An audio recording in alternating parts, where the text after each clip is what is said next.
తెలంగాణ రాజకీయాల్లో ఉద్రిక్తత మరో స్థాయికి చేరింది. ప్రతిపక్ష బీఆర్ఎస్ నేతలపై వరుస అరెస్టులు, కేసులతో ప్రభుత్వం ప్రజాస్వామ్యాన్ని కూని చేస్తుందంటూ బీఆర్ఎస్ వర్కింగ్ ప్రెసిడెంట్ కేటీఆర్ తీవ్ర స్థాయిలో మండిపడ్డారు. అక్రమ కేసులో అరెస్టైన మాజీ ఎమ్మెల్యే బాల్క సుమన్ ను పరామర్శించి ఆయన మాట్లాడారు. ఇక ఈ సందర్భంగా మాజీ ఎమ్మెల్యే బాల్క సుమన్ తో పాటు జిల్లా పరిషత్ మాజీ అధ్యక్షుడు మూల రాజిరెడ్డి, మరో 6 బీఆర్ఎస్ నాయకులను పోలీసులను ఏదో అన్నారన్న కారణంతో అరెస్టు చేయడం అత్యంత దుర్మార్గమని కేటీఆర్ ఆరోపించారు.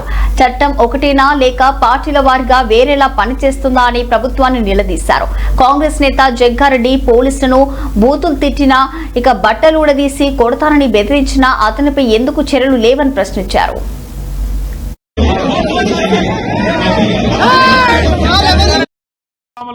మా పల్లారాజేశ్వరరెడ్డి గారు ఇక్కడే ఉన్నారు.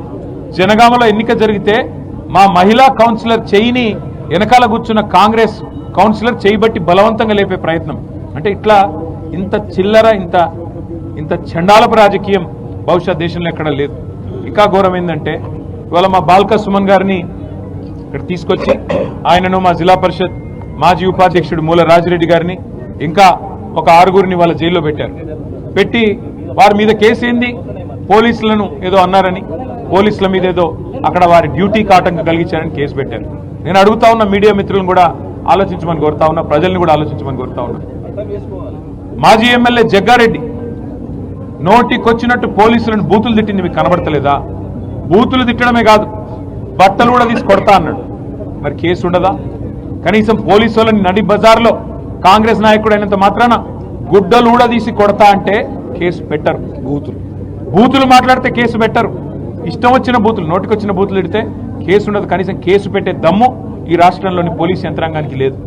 BJP MP, Nizamabad MP Arvind police వాళ్ళని యూజ్లెస్ ఫెలోస్ అని తిడితే కేసులు ఉండవు. కానీ ఇవాళ స్పష్టమైన అధికారం, స్పష్టమైన మెజారిటీ క్యాతన్పల్లి మున్సిపాలిటీలో మా పార్టీకి, మా పొత్తులో ఉన్న సిపిఐ పార్టీకి ప్రజలు ఇస్తే ఆ మెజారిటీని అపహాస్యం చేసే విధంగా స్థానిక మంత్రి గారు, అధికార యంత్రాంగం కుమ్మక్కైతే, ఎన్నికల కమిషన్ చేయాల్సిన పని ఎన్నికల కమిషన్ చేయకపోతే, చివరికి మా కార్యకర్తల ప్రజాస్వామ్యాన్ని కాపాడే ప్రయత్నం చేస్తే ఉల్టా కేసులు మా మీదే పెట్టి ఇవాళ మా నాయకులను జైల్లో పెట్టారు. ఇది రాష్ట్రం మొత్తం గమనిస్తా ఉన్నది.